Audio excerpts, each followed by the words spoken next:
ತುಂಬಾ ಜನ ನೆಗೆಟಿವಿಟಿನ ಬಹಳ ಡೆಪ್ತ್ ಆಗಿ ನಂಬ್ತಾರೆ. ಯಾಕೋ ನಮ್ಮ ನೆಗೆಟಿವಿಟಿ ತುಂಬಾ ಕಾಡ್ತಾ ಇದೆ, ನಮ್ಗೆ ಏನ್ ಕೆಲಸ ಮಾಡಿದ್ರು ಏಳಿಗೆ ಆಗ್ತಿಲ್ಲ. ನಿಮ್ಮಲ್ಲಿ ಯಾವುದೇ ತರ ನೆಗೆಟಿವ್ ದೋಷಗಳಿರ್ಲಿ, ಯಾವುದೇ ತರ ನೆಗೆಟಿವ್ ಆಲೋಚನೆ ಇರ್ಲಿ, ಎಲ್ಲದ್ರಿಂದ ನಿಮ್ಮನ್ನ ನೀವು ಕ್ಲೆನ್ಸ್ ಮಾಡ್ಕೊಳ್ತೀರಾ. ಅತ್ಯಂತ ಸುಲಭವಾಗಿ ಮನೇಲಿ ಎಲ್ಲಾ ಕೆಲಸಗಳು ಕೂಡ ಸರಾಗವಾಗಿ ಆಗ್ತಾ ಬರ್ತದೆ. ಸೊ ಆ ರೀತಿ ನೆಗೆಟಿವಿಟಿಯಿಂದ ಹೊರಗಡೆ ಬರ್ಬೇಕಾದ್ರೆ ಇದೊಂದು ಬಹಳ ಸುಲಭವಾದಂತ ಒಂದು ಮಾರ್ಗ.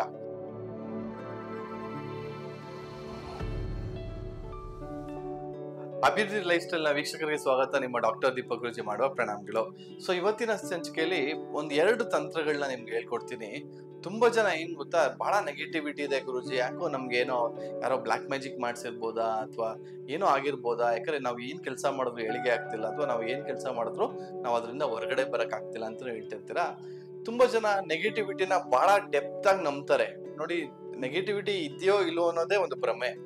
ನನ್ನ ಇದ್ರ ಪ್ರಕಾರ ಬರೋದಾದ್ರೆ, ಒಳ್ಳೆತನ ಇದ್ಮೇಲೆ ಕೆಟ್ಟತನ ಇದ್ದೇ ಇರ್ತದೆ. ಬಟ್ ಎಲ್ಲೋ ಒಂದ್ ಕಡೆ ನಾವು ಯಾವ ರೀತಿ ಅನ್ಕೊಳ್ತೀವಲ್ಲ, ಅದೇ ರೀತಿ ನಮ್ಮ ಮನಸ್ಸು ಬಿಹೇವ್ ಮಾಡಕ್ ಶುರು ಆಗ್ತಾ ಬರ್ತದೆ. ಸೊ ಹಾಗಾಗಿ ನಾನೆಲ್ಲೋ ಒಂದ್ ಕಡೆ ಈಗ ಭೂತ ಇದೆ, ಪ್ರೇತ ಇದೆ, ಅದೆಲ್ಲ ನಾನು ನಂಬಲ್ಲ ಅಂತ ಹೇಳ್ತೀನಿ. ಬಟ್ ಅದೇ ತರ ಪಾಸಿಟಿವಿಟಿ ಇದೆ ಮತ್ತು ನೆಗೆಟಿವಿಟಿ ಇಲ್ವೇ ಇಲ್ಲ ಅಂತಲ್ಲ. ನೆಗೆಟಿವಿಟಿ ಯಾವ್ದಲ್ಲ ಬೇಕಾದ್ರೂ ಬರ್ಬೋದು. ಅಂದ್ರೆ ನಮ್ಮ ಭಾವನೆಗಳು, ನಮ್ಮ ಎಮೋಷನ್ಸ್ ಎಲ್ಲೋ ಒಂದ್ ಕಡೆ ನಮ್ಮನ್ನ ಏನೋ ಒಂದು ನಡೀತಾ ಇದೆ ಅನ್ನೋ ಭ್ರಮೆಗೆ ನಮ್ಮನ್ನ ಒಳಪಡಿಸ್ಬೋದು. ಅದು ಕೂಡ ಆಗ್ಬೋದು, ನಾನು ಇಲ್ಲ ಅಂತ ಹೇಳಕ್ ಆಗಲ್ಲ. ಸೊ ಹಾಗಾಗಿ ಯಾರಿಗಾದ್ರು ತುಂಬಾ ಈ ತರ ಅನ್ನಿಸ್ತಾ ಇದೆ, ಯಾಕೋ ನಮ್ಮ ನೆಗೆಟಿವಿಟಿ ತುಂಬಾ ಕಾಡ್ತಾ ಇದೆ, ನಮ್ಗೆ ಏನ್ ಕೆಲಸ ಮಾಡಿದ್ರು ಏಳಿಗೆ ಆಗ್ತಿಲ್ಲ, ಸೊ ನೀವು ಏನ್ ಮಾಡ್ಬೋದು ಅಂತಂದ್ರೆ ನೋಡಿ, ಬಹಳ ಸುಲಭವಾದ ಒಂದು ಪರಿಹಾರ ಹೇಳ್ಕೊಡ್ತೀನಿ. ಎಲ್ಲರಿಗೂ ಕೂಡ ಗೋಮತಿ ಚಕ್ರಗಳಂತೂ ಗೊತ್ತೇ ಇರ್ತದೆ. ಈ ಗೋಮತಿ ಚಕ್ರ ಅನ್ನೋದು ಬಹಳ ಒಂದು ವಿಶೇಷವಾದಂತ ಒಂದು ವಸ್ತು ಅಂತ ಹೇಳಕ್ ಇಷ್ಟಪಡ್ತೀನಿ. ಅಷ್ಟು ಶಕ್ತಿ ಇದೆ ಅದರಲ್ಲಿ. ನೋಡಿ, ಭಗವಂತ ವಿಷ್ಣು ಏನಿದೆ ಅಲ್ಲ, ಆ ಕೃಷ್ಣನ ರೂಪ ತಾಳ್ದಾಗ, ಕೃಷ್ಣನ ಅವತಾರ ತಾಳ್ದಾಗ ಒಂದು ಗೋದಾವರಿಯ ನದಿ ಹತ್ರ ಒಂದು ಮರನ ನೆಡ್ತಾರಂತೆ. ಆ ಮರ ನೆಡೋಂತ ಉದ್ದೇಶ ಏನು ಅಂತಂದ್ರೆ, ಆ ರಾಧಾನ ಕಾಪಾಡೋಕ್ಕೋಸ್ಕರ ಆ ಮರನ ನೆಡ್ತಾರಂತ ಅಲ್ಲಿ. ಅಂದ್ರೆ ಆ ರಾಧೆ, ಕೃಷ್ಣ ಮತ್ತು ರಾಧೆಯ ಪ್ರೀತಿ ಎಲ್ಲರಿಗೂ ಗೊತ್ತಿರೋಂಥದ್ದೇ.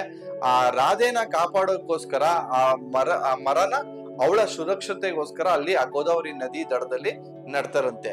ಸೊ ಆ ಮರದಲ್ಲಿ ಬರುವಂತದ್ದೇ ಈ ಗೋದಾವರಿನ ಇದು ಗೋಮತಿ ಚಕ್ರ ಅಂತಾನು ಕರಿತೀವಿ. ಅಂದ್ರೆ ಆ ನದಿ ಏನ್ ದಡದಲ್ಲಿ ಏನ್ ಸಿಗುತ್ತಲ್ಲ, ಅದು ಗೋಮತಿ ಚಕ್ರ ಅಂತಾನು ಕರೀತಾರೆ.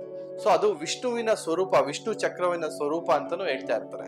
ಸೊ ಅಷ್ಟು ಪವರ್ಫುಲ್ ಇರುವಂತ ಒಂದು ಅದು ಚಕ್ರ, ಅದು ಗೋಮತಿ ಚಕ್ರ. ಅದನ್ನ ನೀವು ಏನ್ ಮಾಡ್ಬೇಕು ಅಂತಂದ್ರೆ, 11 ಗೋಮತಿ ಚಕ್ರಗಳನ್ನ, ಎಷ್ಟು 11 ಗೋಮತಿ ಚಕ್ರಗಳನ್ನ ನಿಮ್ಮ ದೇವ್ರ ಮನೆಯಲ್ಲಿ ತಂದಿಟ್ಟು ಪೂಜೆ ಮಾಡೋದ್ರಿಂದ ನಿಮ್ಮಲ್ಲಿ ಯಾವುದೇ ತರ ನೆಗೆಟಿವ್ ದೋಷಗಳಿರ್ಲಿ, ಯಾವುದೇ ತರ ನೆಗೆಟಿವ್ ಆಲೋಚನೆ ಇರ್ಲಿ, ಎಲ್ಲದ್ರಿಂದ ನಿಮ್ಮನ್ನ ನೀವು ಕ್ಲೆನ್ಸ್ ಮಾಡ್ಕೊಳ್ತೀರಾ. ಎಲ್ಲಾ ನೆಗೆಟಿವಿಟಿಯಿಂದ ನೀವು ಪಾರಾಗ್ತೀರಾ. ಅತ್ಯಂತ ಸುಲಭವಾಗಿ ಮನೇಲಿ ಎಲ್ಲಾ ಕೆಲಸಗಳು ಕೂಡ ಸರಾಗವಾಗಿ ಆಗ್ತಾ ಬರ್ತದೆ. ನೀವೇನ್ ನಾರ್ಮಲ್ ದೇವ್ರ ಮನೇಲಂತೂ ಪೂಜೆ ಮಾಡೇ ಮಾಡ್ತೀರಾ, ಅದೇ ಸಮಯಕ್ಕೆ ತಕ್ಕಂಗೆ ಆ ಏನ್ ಹೊಗೆ ಏನಿದೆಯಲ್ಲ, ಉದ್ಗಡ್ಡಿ ಹೊಗೆ ಏನಿದೆಯಲ್ಲ, ಅದು ಕೂಡ ಅದ್ರ ಕ್ಲೆನ್ಸ್ ಆಗ್ತಾ ಬರ್ತದೆ. ಅದು ಎನಿ ಟೈಮ್ ಚಾರ್ಜ್ ಆಗಿ ನಿಮ್ಮನ್ನ ಕಾಪಾಡ್ತಾ ಬರ್ತದೆ. ಸೊ ಆ ರೀತಿ ನೆಗೆಟಿವಿಟಿಯಿಂದ ಹೊರಗಡೆ ಬರ್ಬೇಕಾದ್ರೆ ಇದೊಂದು ಬಹಳ ಸುಲಭವಾದಂತ ಒಂದು ಮಾರ್ಗ. ಇನ್ನೊಂದು ಏನು ಅಂತಂದ್ರೆ, ಪ್ರತಿದಿನ ನೀವು ಸ್ನಾನ ಅಂತೂ ಮಾಡೇ ಮಾಡ್ತೀರಾ. ನೀವ್ ಏನ್ ಮಾಡ್ಬೇಕು ಅಂದ್ರೆ, ಏನ್ ಉದ್ದರಣೆ ಏನಿರುತ್ತಲ್ಲ, ಏನ್ ನಿಮ್ ಮಂಗಳಾರತಿ ಮಾಡುವಂತ ಉದ್ದರಣೆ ಏನಿರುತ್ತೆ, ಅದ್ರಲ್ಲಿ 2 ಕರ್ಪೂರ ಮತ್ತೆ 2 ಲವಂಗ, ನೋಡಿ 2 ಬೇಕು, ಜಾಸ್ತಿ ತಗೊಳಕ್ ಹೋಗ್ಬಿಡಿ. 2 ಕರ್ಪೂರ 2 ಲವಂಗನ ಹಚ್ಬೇಕಾಗತ್ತೆ. ಹಚ್ಬಿಟ್ಟು ಆ ಏನ್ ಆರತಿ ಬರುತ್ತಲ್ಲ, ಇಡೀ ಮನೆಗೆ ಆ ಕರ್ಪೂರದ ಇದನ್ನ ತೋರ್ಸ್ಬೇಕಾಗತ್ತೆ, ಆ ಜ್ಯೋತಿನ ತೋರ್ಸ್ಬೇಕಾಗತ್ತೆ. ಸೊ ಈ ರೀತಿ ಮಾಡೋದ್ರಿಂದ ಮನೆಯಲ್ಲಿ ಮೂಲೆಯಲ್ಲಿ ಇರುವಂತ ನೆಗೆಟಿವಿಟಿ ಎಲ್ಲಾನು ಕೂಡ ಹೊರಗಡೆ ಕಳ್ಸುವಂತ ಕೆಲಸ ಆಗ್ತದೆ. ಸೊ ಯಾವಾಗ ನೆಗೆಟಿವಿಟಿ ಇಲ್ಲ ಮನೆಯಿಂದ ಹೊರಗಡೆ ಹೋಗ್ತದೆ, ನಮ್ಗೆ ಏನೇ ಕೆಲಸ ಮಾಡಿದ್ರು ಕೂಡ ಜಯ ಸಿಗುವಂತದ್ದಾಗತ್ತೆ. ಸೊ ಅತ್ಯಂತ ಸುಲಭ ರೀತಿಯಲ್ಲಿ ಈ 2 ತಂತ್ರಗಳನ್ನ ತಿಳಿಸ್ಕೊಟ್ಟಿದ್ದೀನಿ. ಸಾಕಷ್ಟು ಜನರೊಂದಿಗೆ ಈ ಮಾಹಿತಿಗಳನ್ನ ಶೇರ್ ಮಾಡ್ತಾ ಬನ್ನಿ ಅಂತ ಹೇಳ್ತಾ ಇವತ್ತಿನ ಸಂಚಿಕೆ ಮುಗಿಸ್ತಾ ಇದ್ದೀನಿ. ವಂದನೆಗಳು.